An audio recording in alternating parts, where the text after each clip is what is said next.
Et donc bonjour à tous et à toutes, aujourd'hui on se retrouve dans une nouvelle vidéo. Donc aujourd'hui une petite vidéo nouvelle de l'élevage pour vous montrer un petit peu tout simplement les sujets que j'ai en ce moment à l'élevage, vous donner quelques nouvelles des reproducteurs, vous montrer l'évolution des premiers jeunes et également vous présenter les jeunes de la deuxième tournée de l'année. Donc du coup voilà, je vais essayer de vous montrer tout ça dans cette vidéo et j'espère qu'elle vous plaira.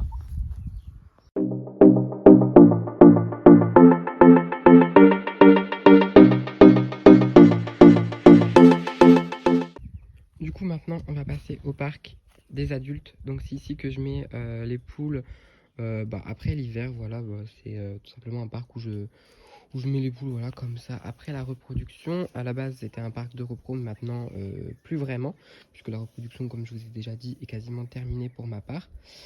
Donc dans ce parc là, qu'est-ce qu'on en a? Un petit abri ici et le poulailler qui est là, rien de plus. Ensuite, j'ai en ce moment dans ce parc, on a un couple seulement, puisque du coup, j'ai une poule qui s'est mise à couver.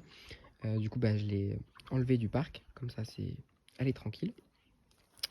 Donc, dans ce parc-là, on a qui? On a mon coq rouge germiné bleu frisé et ma poule rouge. Donc, c'est des jeunes que j'avais eu en fin d'été dernier. Donc, c'est des F3, c'est l'année dernière où j'avais réussi à faire 2 générations en une année. Et donc, ça, c'est la deuxième génération de l'année dernière qui a reproduit en ce début d'année. Donc, du coup, ce couple-là, il était en reproduction ensemble. À la base, ce coq il était avec la poule blanche germinée, mais ça n'a rien donné de bon, donc j'ai tout éliminé, comme vous avez pu le voir d'ailleurs, puisque vous étiez avec moi. Donc ce couple-là était ensemble. À la base, c'était pas forcément un accouplement que j'avais prévu, mais bon, je l'ai fait quand même. On verra ce que ça va donner, si j'ai eu raison ou pas de le faire. Je pense qu'au niveau de la couleur de fond pour le rouge, ça va être super intéressant, puisque ces deux sujets sont quand même bien rouges, donc je pense que ça va être assez intéressant à ce niveau-là. Maintenant, au niveau du dessin, je sais pas trop ce que ça va donner. On verra, voilà, on verra. Pour l'instant, je sais pas trop. On verra un petit peu ce que ça va ressortir. J'ai pas énormément d'œufs de ce couple-là, je dois en avoir 13, c'est pas énorme. Mais je vais en remettre un petit peu sous poule avec des œufs de la perdrix, comme je vous ai dit. Donc, du coup, ça devrait le faire. Voilà. Donc, ce coq-là, donc cette poule-là, je vais la garder. Je la garderai certainement après la reproduction. Pour l'instant, on verra.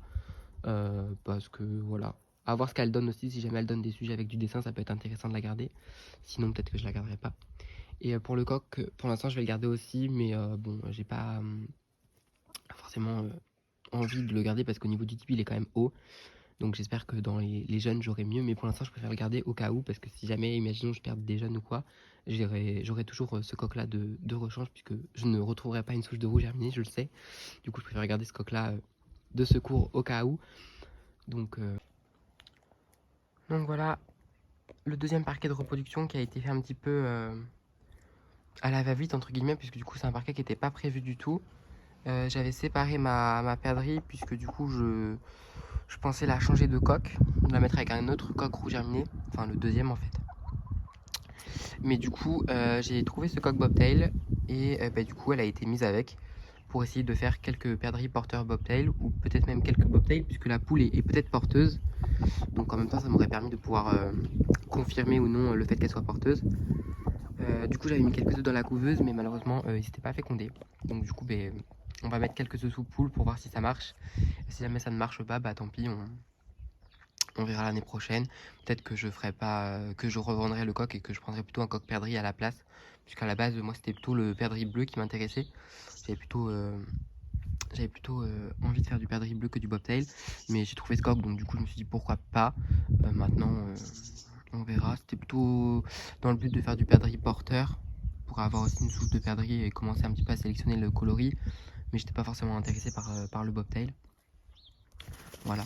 C'est un coq qui est pas si moche que ça. Bon, il est un petit peu, il manque de largeur, mais après, je trouve qu'il est assez bas, donc ça c'est quand même plutôt une bonne chose. Là, il se tient pas bien. Faites pas attention à comment il se tient. Sa crête, elle est pas terrible. Enfin, au niveau du lobe, vous pouvez voir qu'il est un peu dévié. Là, ça se voit pas trop parce qu'il est. Mais si je vous le montre comme ça, vous pouvez voir qu'il est un petit peu dévié. Après, ça sert à rien. Il suffit juste de faire un peu attention dans les jeunes et ça devrait le faire. Donc j'espère que j'aurai quand même quelques œufs fécondés sous poule pour essayer d'avoir au moins 2-3 jeunes, ça serait pas mal quoi. Enfin voilà. Pour ce coup, je crois que je vous ai à peu près tout dit. Ce coq, je l'ai acheté il y a un mois et demi. Voilà. Je les ai pas forcément toilettés parce que pour moi, il n'y avait pas forcément besoin. Après, c'est vrai que la perdrix est quand même assez volumineuse. Après, elle a réussi à avoir des poussins avec mon rouge frisé, donc je pense pas que ce soit la poule le problème. Je pense que c'est plutôt le coq. Donc à voir si lui, il faut que je le toilette ou pas. Bon, pour cette année, on fera comme ça. Et l'année prochaine, on fera certainement autrement. Mais voilà. Alors, j'attendais qu'elle sorte pour pouvoir vous la montrer. Donc ma poule frisée, qui du coup s'est mise à couver il y a quelques jours. Donc ça, c'est une poule qui couve plutôt bien, qui s'occupe bien de ses poussins, donc il n'y a pas de problème à ce niveau-là. Ma petite poule frisée. Donc là, actuellement, elle est dans le clapier qui est juste ici. Voilà, je ne l'ai pas changé de nid, j'ai laissé le même nid, j'ai juste déplacé le nid. Donc elle a 4 œufs, du coup, au début, je voulais lui mettre, du coup, normalement, je dois lui mettre des œufs de la perdrix et de la poule F3. Sauf que du coup, elle s'était mise à couver et pour être sûr qu'elle tienne bien le nid, j'avais mis des œufs, enfin, j'avais laissé des œufs dans le nid. Et du coup, là, ces œufs-là, ils sont couvés depuis quelques jours. Donc, du coup, là, je les ai pas touchés. Ceux-là, ils vont partir en couveuse et je vais lui mettre les vrais œufs que je voulais lui mettre. Parce que du coup, ils n'ont pas beaucoup de décalage avec ceux de la couveuse. Ils doivent avoir 2-3 jours. Donc, je pense que ça le fera pour les éclosions. Mais voilà, du coup, ceux-là vont partir en couveuse. Et je vais lui mettre les œufs que je veux lui mettre. Donc, quelques œufs de la perdrix et quelques œufs aussi de la poule rouge F3 que je vous ai montré. Donc, voilà, ma poule frisée. Donc cette année, la poule frisée, c'est la grand-mère et la mère aussi, puisque du coup, elle a quand même reproduit de tous les jeunes que j'ai. C'est vraiment la grand-mère de tout le monde, puisque du coup, voilà, j'ai quasiment gardé que de sa souche à elle. Même les blancs herminés, c'est ses petits-enfants, c'est leur grand-mère, la frisée. Donc oui, vraiment cette année, tous les jeunes que j'ai, leur grand-mère, c'est la frisée. Donc c'est du coup la poule qui est la mère, on va dire, de ma souche. Puisque du coup, voilà, je suis reparti sur une souche sur basse perdrix. Enfin, je suis en train d'essayer de repartir sur une souche sur basse perdrix. Donc, c'est ce que je voulais exactement. C'est exactement ce que je voulais. Donc, c'est parfait. Donc, du coup, ma frisée, je sais que je la vendrai pas. Hein. Celle-ci, c'est une poule que je vais garder. L'année prochaine, elle sera mise dans un parc de reproduction avec des filles ou des petites filleules, je sais pas encore. Mais bon, elle sera mise avec. Je sais pas si elle reproduira, mais elle sera dans un parc de reproduction. Je pense que voilà, elle restera dans un parc de reproduction tant qu'elle pourra. Et puis après, elle sera mise à la retraite. Mais celle-ci, je la vendrai pas, je la garderai. Puis en plus, c'est une poule que j'apprécie beaucoup, même si elle se met à pondre tard. Là, elle s'est mise à pondre il y a un peu plus d'un mois. Oui, peut-être un mois et demi. Mais avant, elle pondait pas. Elle s'est mise à pondre assez tard comparé aux autres poules. Mais bon, c'est une poule que j'apprécie beaucoup quand même. Du coup, voilà, j'ai quelques œufs d'elle avec le coq rouge herminé noir frisé que du coup, vous ne verrez pas puisque je l'ai vendu.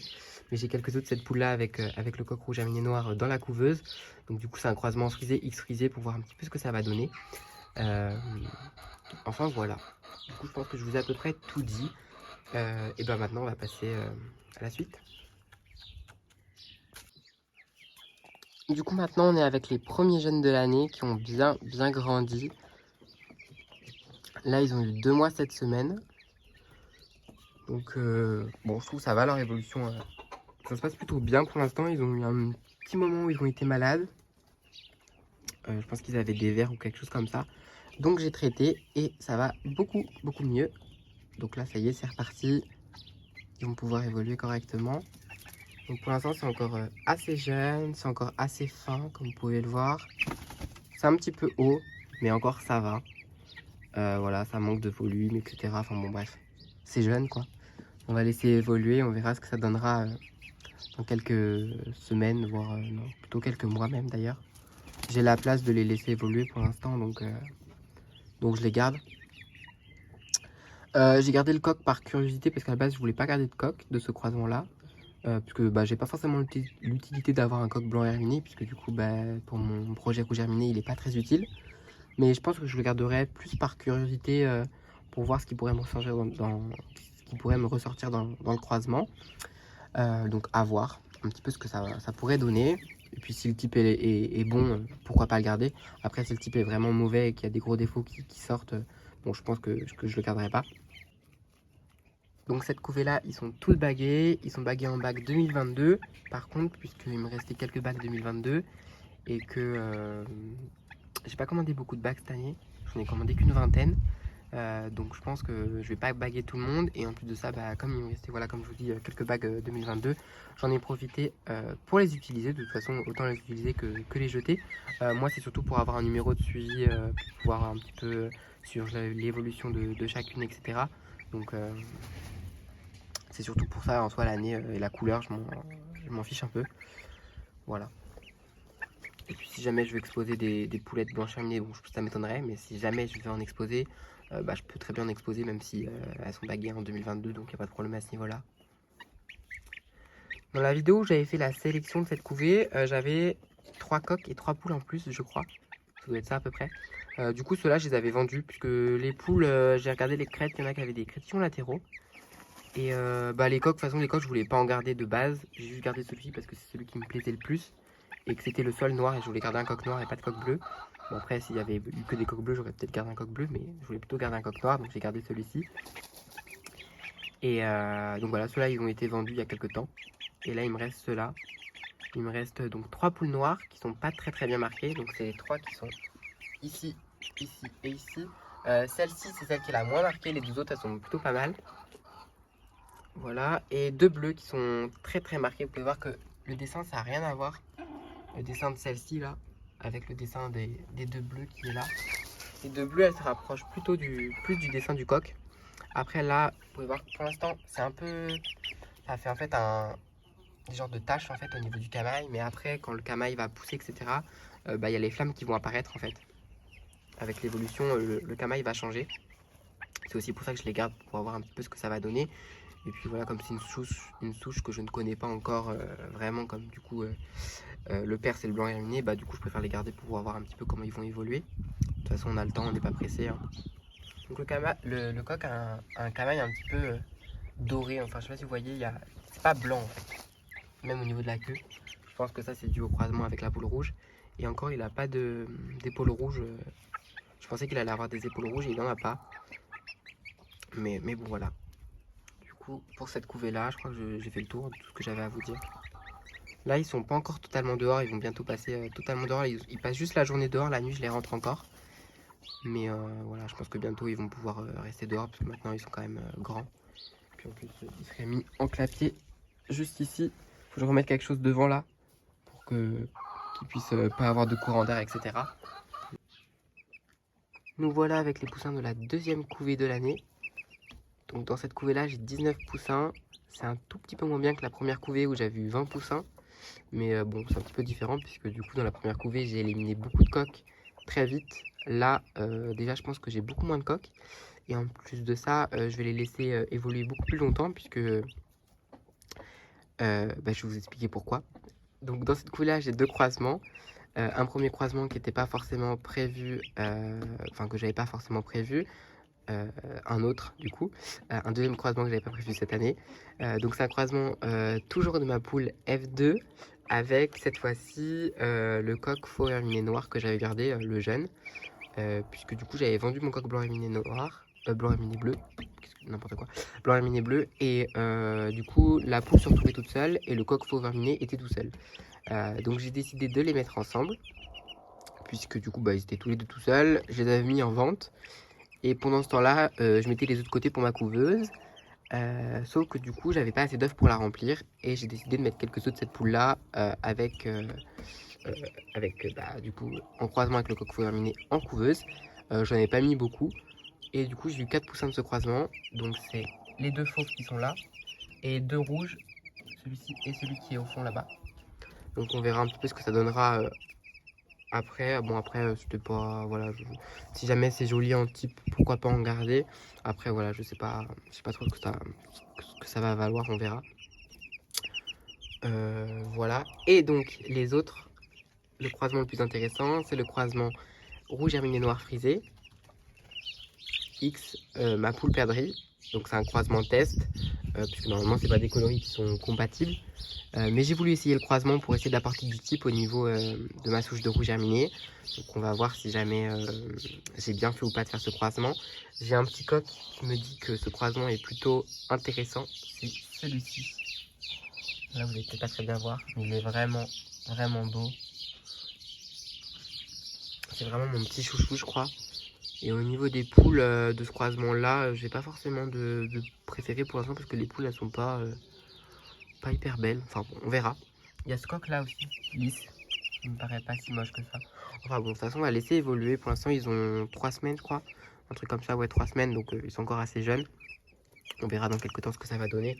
Mais voilà, comme je vous ai dit, de toute façon ceux-là je vais les laisser évoluer. Donc on verra plus tard ce que ça donnera. Il n'y a pas de bleu dans cette couvée, c'est que du noir. Il y a du lisse et du frisé évidemment. Et puis voilà, bon j'ai un petit peu tout. Voilà, il y en a qui ressemblent plus à des perdrix. Vous pouvez voir comme celle-ci là.